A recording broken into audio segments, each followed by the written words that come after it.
그러면서 동시에 무슨 생각을 하겠어? 뭐야, 얘 좀 괜찮은 남자 많이 만나봤나? 왜지? 뭐지? 얘한테 숨겨진 게 뭐지? 저 남자 주변에 여자가 너무 많은 것 같은데 저한테 기회가 있을까요? 언니, 제 짝남이 존잘인데 어떻게 다가가야 될지 모르겠어요. 남녀 불문하고 서로 자연스럽게 비슷한 크기의 호감이 생기면 제일 좋겠지만 어디 그게 마음대로 되면 세상에 연애 때문에 우는 사람이 어디 있겠어요, 그지? 내 마음에 쏙 들어온 사람이 하필이면 인기가 너무 많은 거야. 잘생겨서든 능력남이라서든, 그것도 아니면 가만히 있어도 사람 자체가 막 매력이 졸졸 흐르는 사람들이 있잖아요. 이런 이유로 접근하는 여자들이 꽤 있을 것 같아서 이빨을 왕왕 넣기 전부터 벌써부터 버퍼링 걸린 내린이들을 위해 준비한 이번 이야기. 인기 많은 남자를 꼬시는 방법 베스트 3. 따단! 이제 쓸데없는데 힘들이지 말기다. 첫 번째, 떡밥은 제대로 뿌리기만 하기. 이건 특히 내가 조금 예뻐, 내가 조금 매력이 있어 하는 언니들이 자주 하게 되는 실수인데, 여기에 해당하는 메리니들은 늘 먼저 다가오는 사람들이 있었기 때문에 여태 남자한테 어떻게 접근해야 되는지 전혀 감을 잡지 못하는 경우들이 많거든요. 그래서 마음에 드는 남자가 생겼다 그러면 자기가 플러팅을 많이 받았던 방식으로, 그러니까 목적형 대화를 저 사람한테 던지게 돼요. 되게 어설프게 대뜸 도움을 요청한다던가, 아니면 대화 며칠 하고 나서 만남을 만들어내려는 목적을 금방 드러낸다는 얘기야. 여기 맛있던데 우리 먹으러 가자. 언제 시간 돼? 나도 그 영화 보고 싶었는데 같이 보러 가자. 이렇게 우리 메리니들한테 접근하던 남자들이 하던 방식 그대로를 카피한다고. 여러분들도 이렇게 공격적으로 툭툭 들어오는 남자들한테 끌리지 않아가지고 거절을 해놓고 이걸 또 따라 쓰고 있어. 급하니까 그냥 받았던 방식 그대로를 출력하는 거예요. 그게 좋은 방법인지 아닌지 구별할 능력이 없어. 델롬델이라고 이렇게 해서 잘 되면 사실 상관이 없는데, 여러분들이 진짜 괜찮은 남자, 남들이 탐낼 만한 사람한테 접근을 하는 거라면 이런 식으로는 잘 안 들어가져요.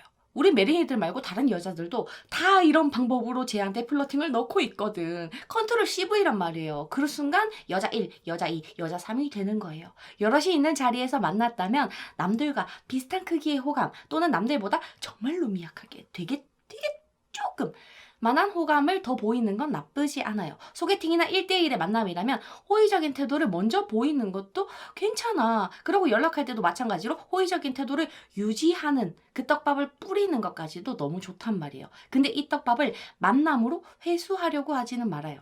끼부리고 데이트 만들고 만나서 유혹하고 이 모든 것들을 혼자 다 하려고 하면 안 돼. 연애는 나 혼자 애쓴다고 되는 게 아니잖아요, 그지? 같이 호감을 느끼고 같이 투자라는 걸 해야 만들어지는데, 우리가 떡밥을 던지는 투자를 했다면 그걸 물어서 데이트를 만드는 건 제가 해야 돼요. 만나자고 하거나 또는 우리 메리니들이 만나자고 던질 수 있는 틈을 쟤네들이 열어줘야 우리가 뿌려놓은 떡밥을 회수할 타이밍이 오는 거란 말이에요. 첫 단추부터 과격하게 막 타닥타닥 투자를 하지 말아요. 그런 방법으로는 잘해봐야 매달리는 연애밖에 되지 못하거든.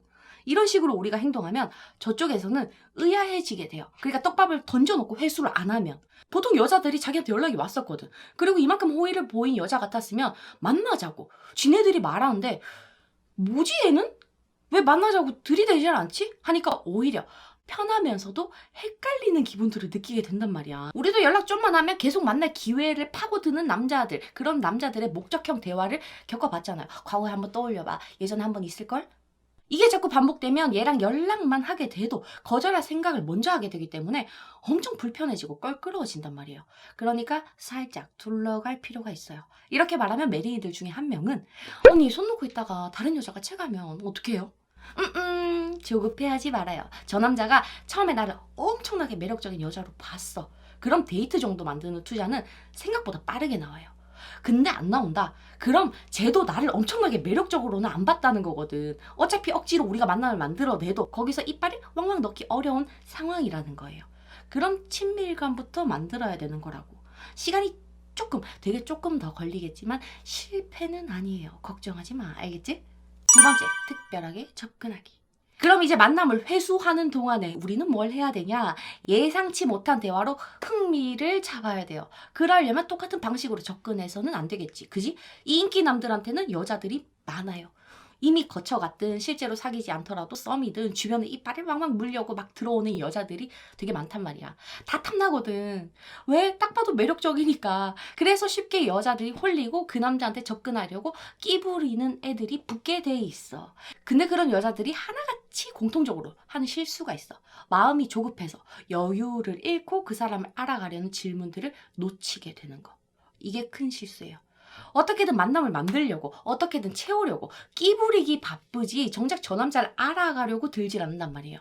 매력적인 애들은 자기가 왜 매력적인지 알고 있거든. 여자들이 왜 자기한테 붙는지 어렴풋이든 확실하게든 일단은 알고 있어요. 그래서 다가오는 여자들로부터 즐거움이나 만족감을 어느 정도 느끼게는 되지만 20대 중후반쯤이 넘어가면 이 미묘한 현타도 같이 받게 돼. 저 여자들이 나라는 사람에 대해서 뭘 알고 저러지? 라는 의문도 가지게 된단 말이야. 특히나 진지한 만남을 생각하는 남자일수록. 반대로 생각해봐요. 만난 지 일주일밖에 안 된 남자가 우리 메린이들한테 막 좋다고 호감을 자꾸 보여. 어떻게든 나한테 막 맞추려고 용을 써. 그럼 좋은데도 이상하게 불편해져요. 그런 남자의 행동을 보고 저 남자 진짜 괜찮아 보인다 라고 생각하는 여자들이 없어요. 남자들도 마찬가지고. 한 가지의 모습만 보고 애정을 표현하는 남자한테서 진정성도 높은 위치도 여유도 읽을 수가 없기 때문에 끌리지 않게 된다고. 연락하는 동안은 나 지금 너한테 빠졌어, 들이대는 중이야 하는 게 아니라 인간적인 호기심, 너에 대해 알고 싶다 라는 느낌이 제일 좋아요. 왜? 호감이 있으니까 너에 대해 알아가 보고 싶다 이런 느낌인 거거든. 쟤가 어떤 사람인가를 알아보려는 행동을 한다는 것 자체가 상대와 내가 동등한 위치를 가지고 있다는 뜻이 되기도 해요. 선택받기 위해서 막 애를 쓰는 게 아니라 나도 너를 잠재적인 연애 대상자로 선택할 수 있는 사람이다 라는 걸 보여주게 된단 말이에요. 틈틈이 어린 시절 얘기도 좀 하고 화났을 때 모습 잘 안 어울리는 것 같다. 화낼 때 어떠냐? 이런 질문도 괜찮고 진짜 너라는 사람이 궁금하다의 느낌 있잖아. 남자로서 내가 너를 맞추기 위해서 묻는 이상형, 만난 여자, 전애인 이런 것 말고 이 차이를 알겠죠? 기출 변형할 수 있겠죠? 세 번째. 뻔한 방식 말고 특별한 방식으로 들어가기. 사람마다 성향이 다르고 겪어온 시간이 다르고 처해 있는 상황이 다 다르기 때문에 하나의 방법이 모두한테 다 찰떡같이 들어가진 않잖아요. 그지? 우리가 보통 평범해 범주에 있는 남자를 만난다. 그런 웬만한 칭찬이나 호감 표현은 무난하게 들어갈 거거든요. 같은 종류의 칭찬을 해도 저 사람이 지겨울 만큼 많이 듣거나 똑같은 레퍼토리가 무수히 반복되지 않았어. 그래서 가능한 거예요. 근데 인기 많은 남자들은 조금 달라.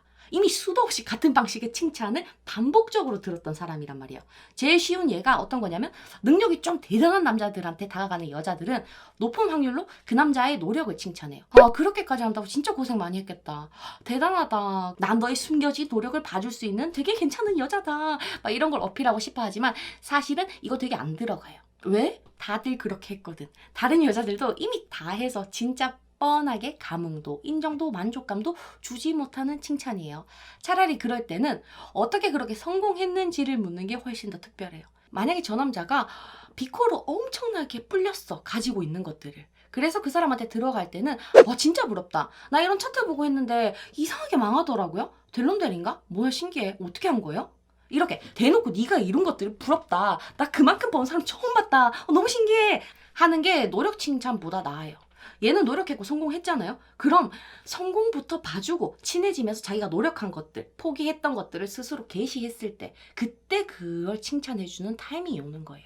잘생긴 남자한테 들어갈 때도 마찬가지야. 그 사람이랑 소개팅 만났다. 그럼 메린이들 레파토리 있잖아요. 잘생긴 거 별로 안 보는데. 이런 사람 있잖아요. 그건 자기 스스로가 되게 못생겼다고 생각하는 남자한테 먹히는 거고 그게 아니라면 저 말은 별 소득이 없어요.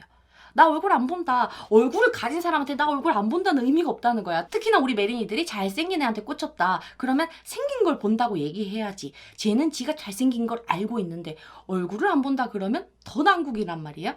차라리 그때는 난 만날 때 얼굴 보는 편이긴 한데 아무리 잘생겨도 여사친 많은 남자는 좀 가리게 되긴 하더라고요.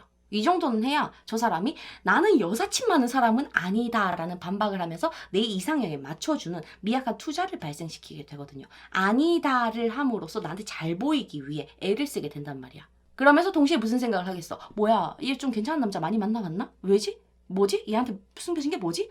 숨겨진 게 뭐지? 생긴 건 그냥 그런데? 막 이런 생각을 한다고 하면서 우리 메린이들한테 궁금함까지 생기게 돼요. 이런 방법으로 인기 많은 남자들을 꼬실 때는 여유라는 게 계속 깔리고 들어가야 동등한 위치에서 제대로 내가 얼마나 매력적이다를 보여줄 수가 있어요. 이 세 가지 방법으로 뻔한 여자가 아니라 특별한 여자로 저 남자를 채울 수 있길 바랄게요. 오늘도 만나서 반가웠어요.